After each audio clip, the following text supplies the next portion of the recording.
Hello, hello, hello, everyone. Thanks for joining. And sincerely thank you for some patience. If the communication that you received said that the event would start at 8 o'clock, we did move it back to 8:15 to accommodate some dance classes that we have this evening, and so that our director of dance could be on this panel. So thank you once again for tuning in. For those that don't know me, my name is Peter Wickman, and I am the Director of Admission and Financial Aid here at the White Mountain School. If you've tuned into one of these events before, then you know the format that will follow, but I'll give a brief overview now.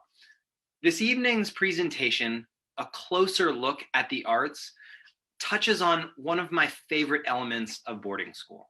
And that is how students have the ability to incorporate both passions and new experiences into their academic day and their student life outside the classroom.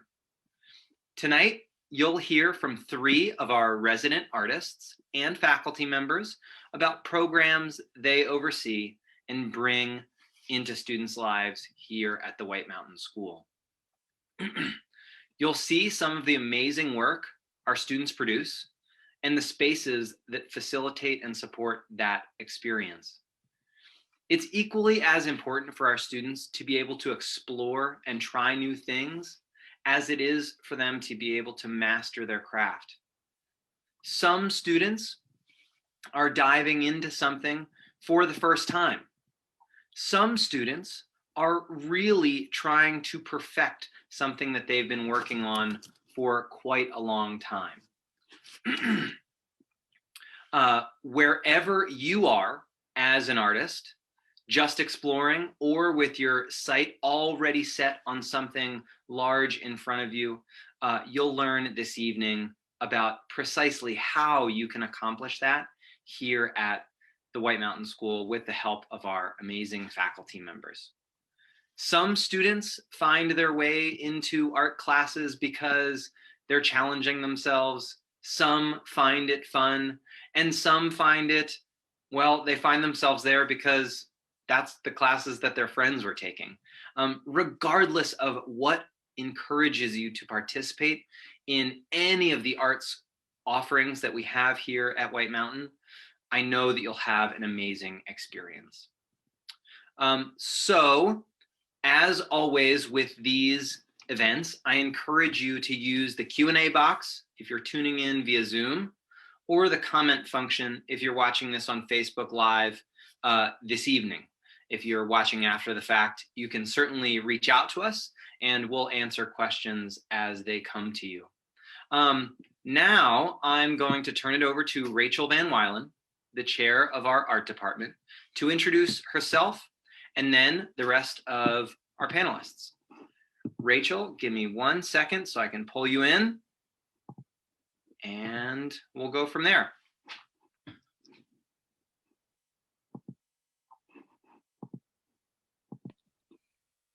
Hi there. And I'll pull Dinah and Jana on as well. Hey, Dinah.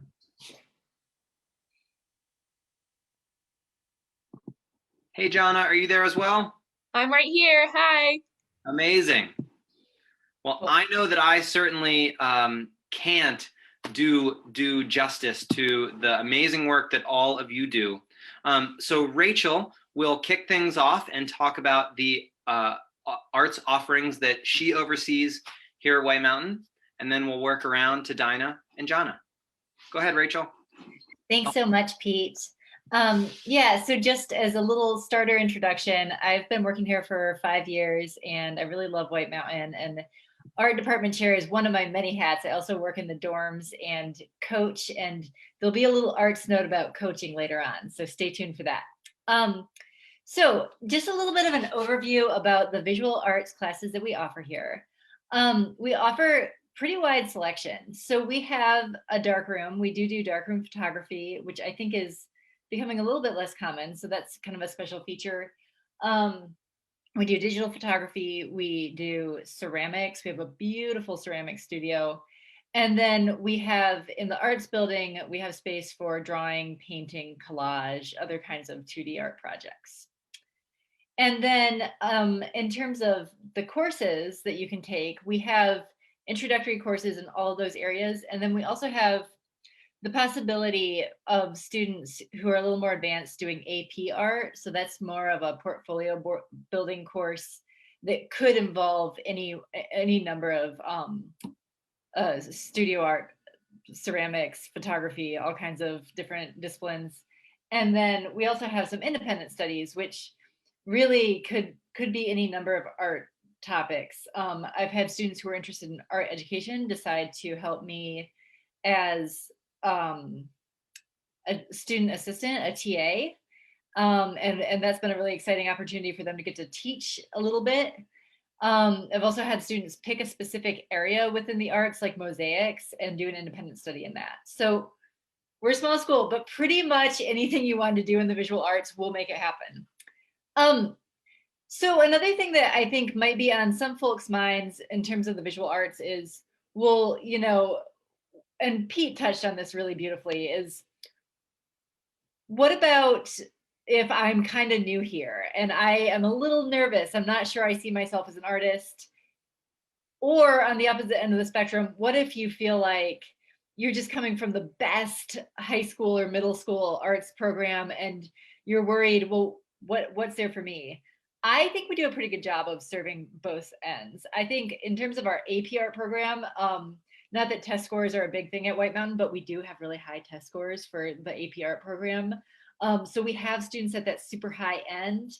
But then in beginner classes, I have a couple students in my studio art class right now who I think maybe 2 weeks ago, they would have said that they didn't know how to draw, and they're drawing.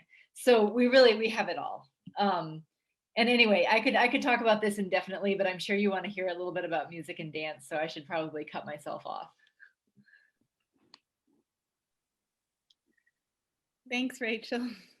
My name is Dinah Gray, and I'm the director of the dance program here at White Mountain.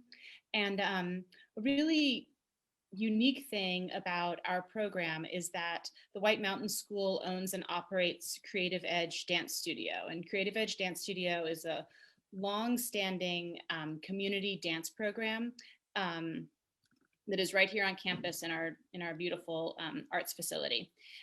Because we have this full-fledged dance studio on campus, White Mountain School students are able to take advantage of everything that offers. So for students who are experienced dancers and quite serious about their dance training, they're able to use dance as their year-round co-curricular. So instead of doing other afternoon activities or other sports, they commit themselves to dance for the year. And so those are students who are doing like 6 or more hours a week. The styles that we offer: ballet, modern, jazz, contemporary, tap, and you're able to sort of build your schedule and focus a little bit. When you're taking that many classes, you tend to take everything, but you can kind of focus a little bit if you have a specific genre that you are interested in. Also, because we have Creative Edge, we're able to open the program up to students who maybe haven't had as much experience. So we have a handful of teen dance classes. And so a lot of times White Mountain School students who maybe haven't had a lot of dance experience before they get here, but want to try it, are able to use Creative Edge teen classes as their part-time co-curricular. So they might do teen ballet and teen modern, and then kind of put together a schedule with that and rock climbing. And so they're able to get experience in something in a beginner level class that sometimes is hard to find when you're an older beginner in dance. And then in addition to Creative Edge, we also run arts electives, dance-based arts electives, dance history and choreography. And so those are classes that are offered during the school day, academic credit, and they fulfill part of your arts requirement at the school. And yeah, I think that kind of gives a rough overview. I'm sure I'll get into more specifics later with questions and other topics. But I will pass it over to Jana. Thanks, Dinah. Hi, my name is Jonna Saltzman, and I am the music teacher here at White Mountain School. This is my first year here. And so what we provide this year is band, chorus, composition, and a contemporary music seminar. We're also doing private music lessons to whatever students might want to learn how to master their instrument with an individualized learning environment. So it's a once a week meeting where we develop your skills on a one-on-one basis, which is really awesome.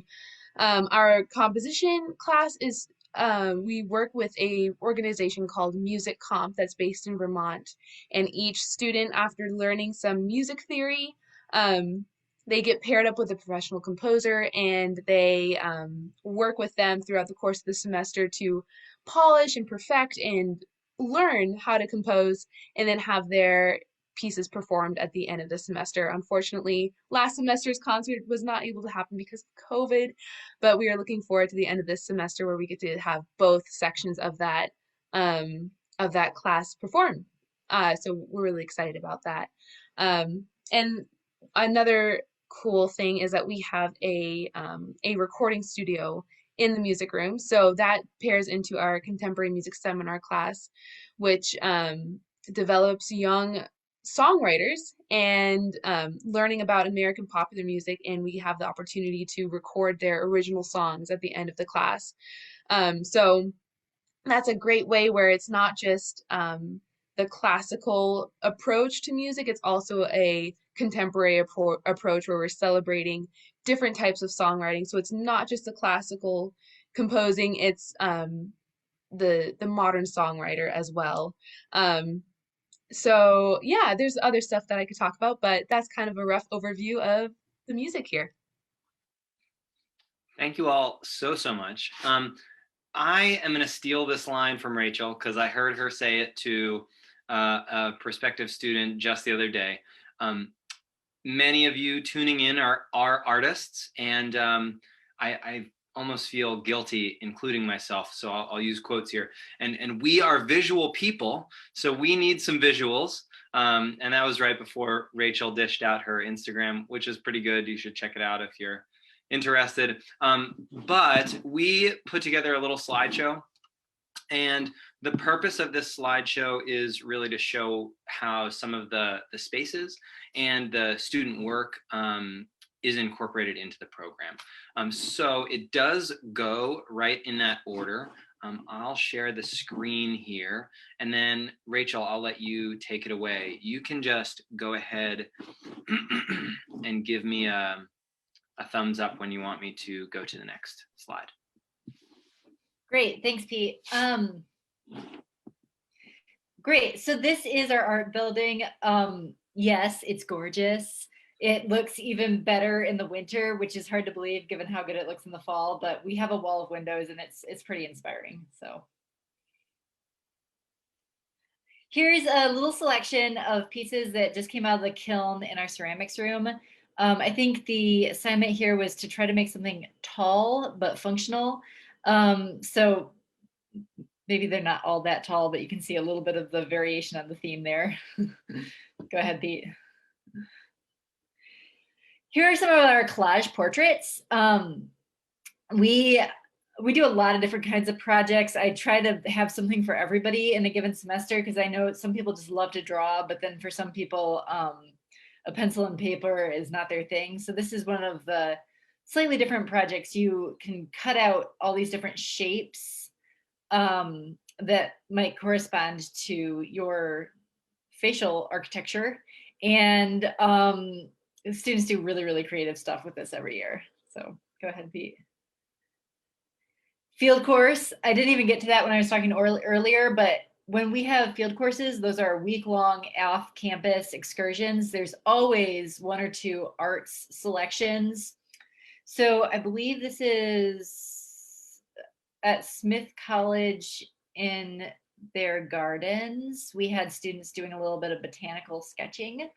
But that's just one of many field course offerings. We have taken students to Mount Desert Island in Maine, Acadia National Park, New York City, France, really pretty wide variety. So go ahead, Pete.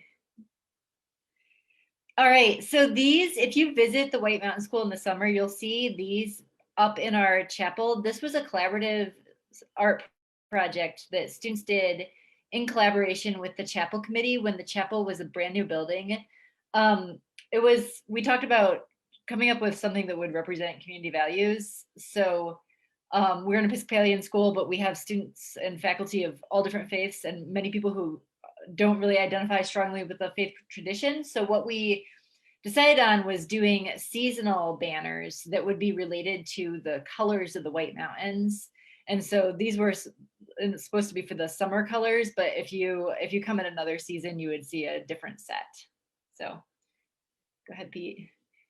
All right, this is one of our pre-COVID era shots. We do try to get students out into the local community, and certainly showing at local galleries is a piece of that puzzle. So this is the gallery at Wren in Bethlehem, and these students were all selected to be a part of a show. And for what it's worth, this is not a student show. This is just a professional show that they had their work accepted into, which feels good to me. So go ahead. Paper sculpture. Really, really inventive work going on here from Charlotte. I just love seeing students do a lot of different things. So no project's too strange. If you're wondering, can I make a bodice out of origami and hot glue? Yes. Another ceramic shot. These are luminaries. This is another one, a kind of popular project among students. So you can see they all have a little light on the inside. And sometimes we do it around the solstice so that we can make it a part of that celebration. Go ahead, Pete. Masks, another ceramic favorite. More masks. This was before masks were a daily thing. That was back when masks were a novelty. I'll have to ask students if that's still a cool project, but hopefully. We do try to celebrate holidays. So these are from the Chinese New Year celebration, another collaborative art project that students did along with the Student Life Committee, I think. So we try to bring the arts to all different parts of the student experience. Another piece from the gallery at Wren, you can see that's Jim Chen, has had quite a number of pieces accepted in the shows there. He's one of our very talented student artists. Okay, so I said there was something coming about an art sport. This is from EcoArt. EcoArt is one of the athletic options or co-curricular options, and we do a lot of collaborative art projects, so often outdoor projects. This is not an outdoor project, but that's, for somebody who might not be crazy about lacrosse or other traditional sports, I think that's been a really popular option. More ceramics. This was, I think, critique day at the end of the semester. Okay, so this is another student art show in the community. This is actually a different gallery we've shown at. And this student, Zoe, was actually responsible for organizing the show. So that, like I said, if you want to do an independent study or an independent project, that's the kind of thing you could do. You could decide, I want to make this happen out in the community, and we'll facilitate it. We'll make it happen with you. All right, now we're getting into the COVID era shots. So we have a lot of afternoon co-curricular activities. Here we have some students tie-dyeing early this August. More co-curricular shots of students doing art stuff outside. This was from a really fun time. We couldn't do orientation trips this year, so we had an orientation day. And on orientation day, students could sign up for a theme that they wanted. So these were all students who signed up for the art theme. And you can't really see what they're tie-dyeing, but they're making tie-dye masks. So everybody in the community received one tie-dye mask. More arts outdoors, little sidewalk chalk competition. This is another student-directed project. So on the left, you can see my advisee, Christine Martin. She came to me earlier this year and asked if we could do some work to commemorate or to recognize the murder of Breonna Taylor and George Floyd. And so the design on that giant banner is Christine's, but the painting of it was the work of, honestly, I can't remember now, but I think it was 16 volunteers. There were a lot of students, because you can see it's a pretty big project. So, and here's a picture of them working on it before it was finished. So that was just like a Saturday thing. And hand it over to Dinah. Thanks. Yeah, so these, I think there'll be a handful of pictures here in our dance studio. This is a dancer who is a day student. You can go ahead.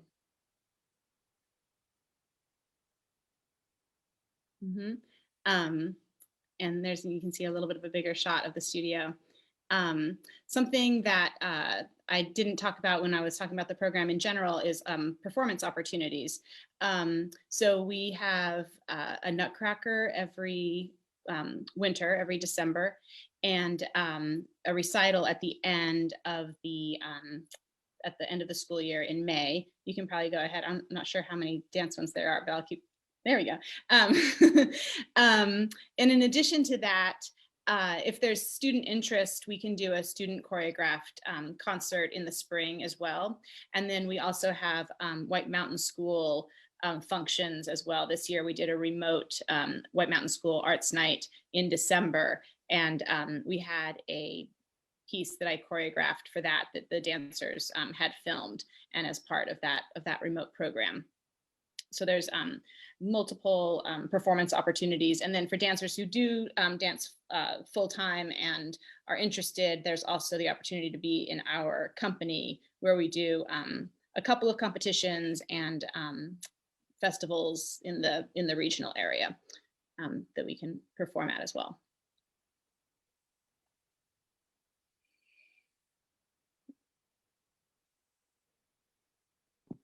And Dinah, I have to just plug for you as well. Would you mind just speaking about the winter performance? Oh, yeah. Oh, that's good. So maybe go back one picture, because then I'll be able to see. Oh, yeah. So yeah, that's great.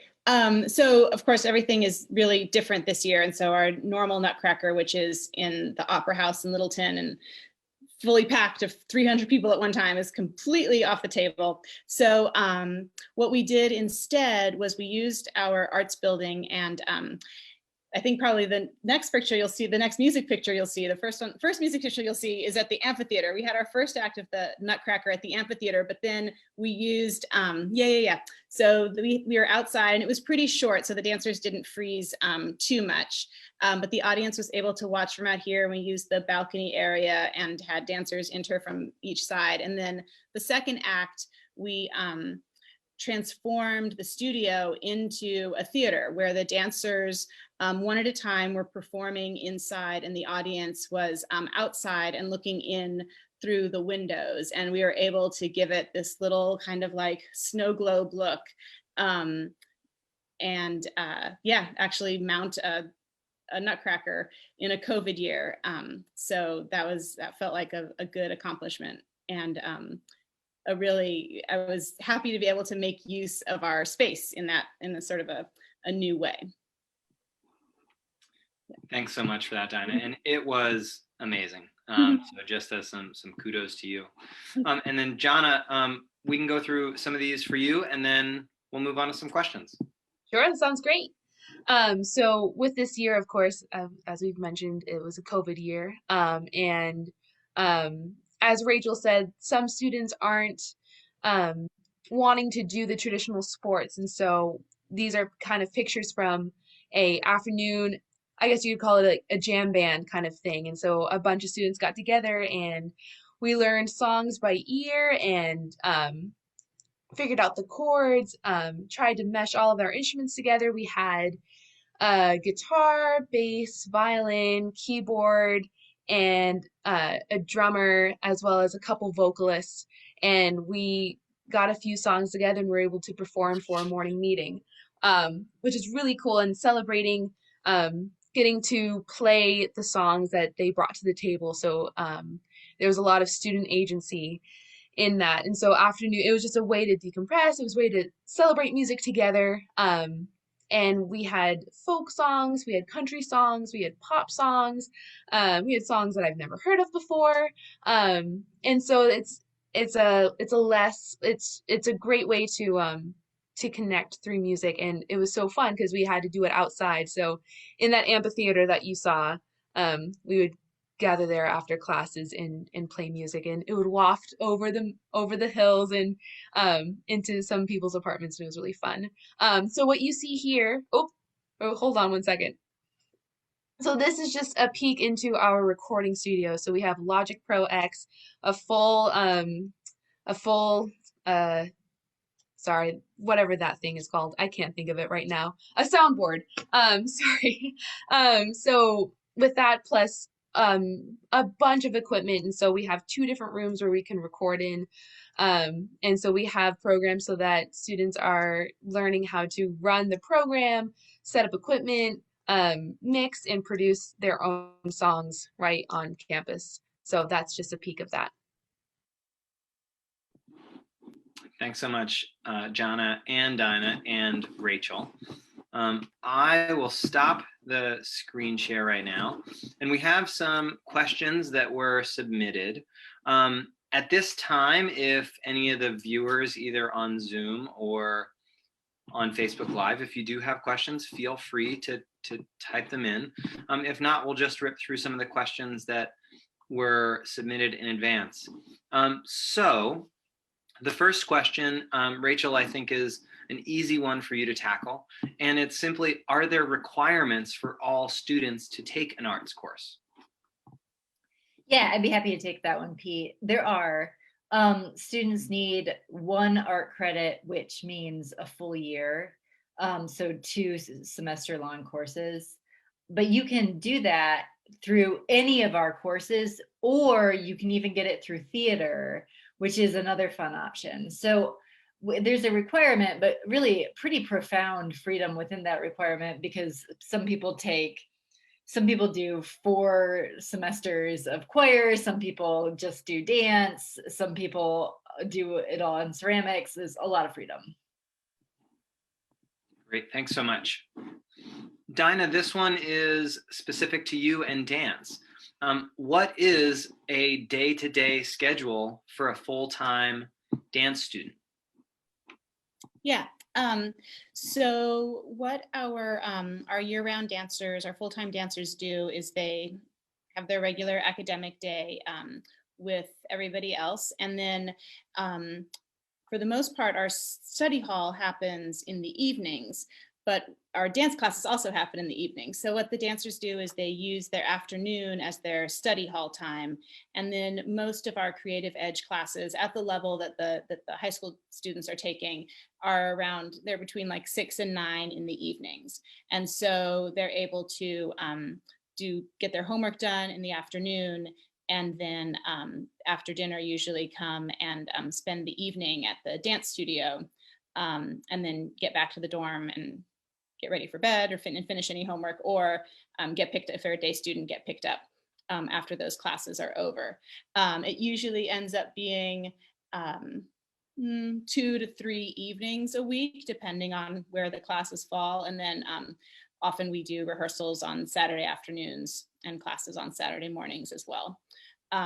There's also the opportunity to go. We have sort of like a minimum of 6 hours for those dancers who are doing it full time, but they also can do more than that. And we do have dancers who get up into the 10, 11, 12-hour range if there's a lot of classes they're interested in and they want to make it work like that.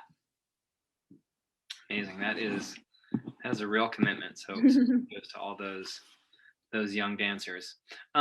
Jonna, one for you that I have is for someone who is an experienced musician and practices more than one instrument and wants to be involved in sort of as many avenues to play an instrument, to play music as possible. How could somebody max out some of their time here? Yeah, sure. So we have a band and a chorus class. So if you are a vocalist and also have a instrument that you play, it's not It's not only the typical band instruments, we have a wider variety. So if you play electric guitar or bass guitar, or you have a flute that you've had since 5th grade that you've been practicing really diligently on, yes, absolutely, bring it on in. So we have those two opportunities for instrumental things. We also have like I said, the individual lessons. So those are private lessons with me where it'll be one-on-one.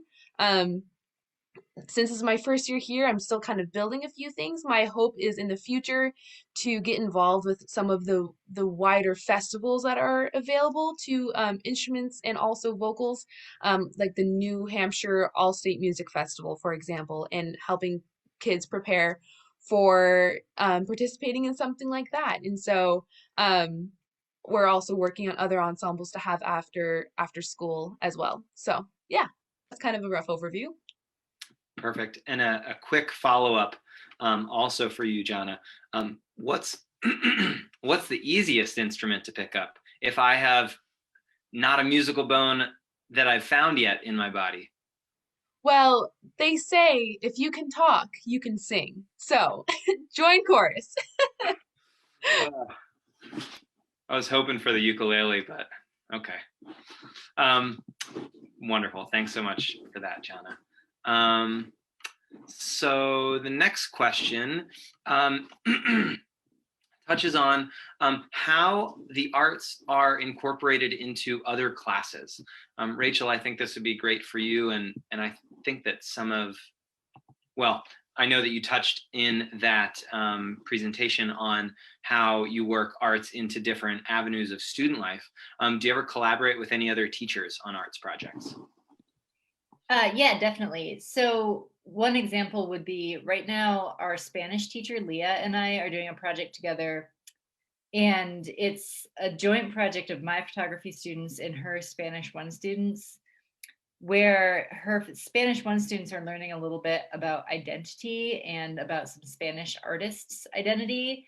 And then continuing with that theme of identity, my photographers are going to try to take a photo of each of the Spanish students that captures who they are as a person.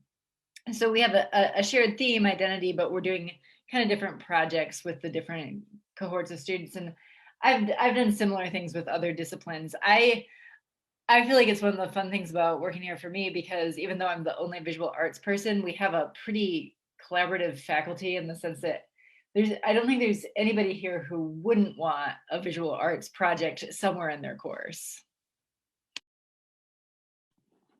So cool. Thanks for sharing that. Dinah, I think this question had been touched on just briefly in your overview, but how can students get involved and learn about choreography? Yeah, so what I mentioned in the overview was one of our arts electives is Introduction to Choreography. And so that's a semester-long class where we watch a lot of dance, talk about it, create dance, and that's an option to take. We also have another elective, which is dance improvisation. And so a lot of times that's a nice sort of class to take prior to the choreography class, especially if you're maybe not as experienced as a dancer, because working through improvisation is a great way to start to generate movement if you don't have a lot of background to draw on. So in addition to the academic classes, through Creative Edge, we also have some options. There's a tradition of seniors, if they're interested doing a senior piece for our recital. And so that is kind of just like their own independent project, and they can choose their cast for it, and they get feedback from me or another one of our Creative Edge dance studio faculty members as they're building the piece and rehearsing it. And we kind of just, a lot of times, but the seniors are they know what they want to do and they get it done. So we're kind of like facilitating and giving them feedback, but a lot of times they've had this in mind for a few years and they're excited to do it. We also, depending on student interest, can do student choreographed concerts where we can get students together who are interested and work out rehearsal schedules, and again, having feedback either from me or from peers as they workshop the pieces and get them ready to go.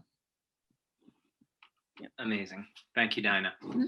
So the last question that we had submitted, which easily could have been asked last week when we had our college counseling crew on here, it touches on where students end up after the White Mountain School, if any of them pursue arts colleges or performing arts at the next level.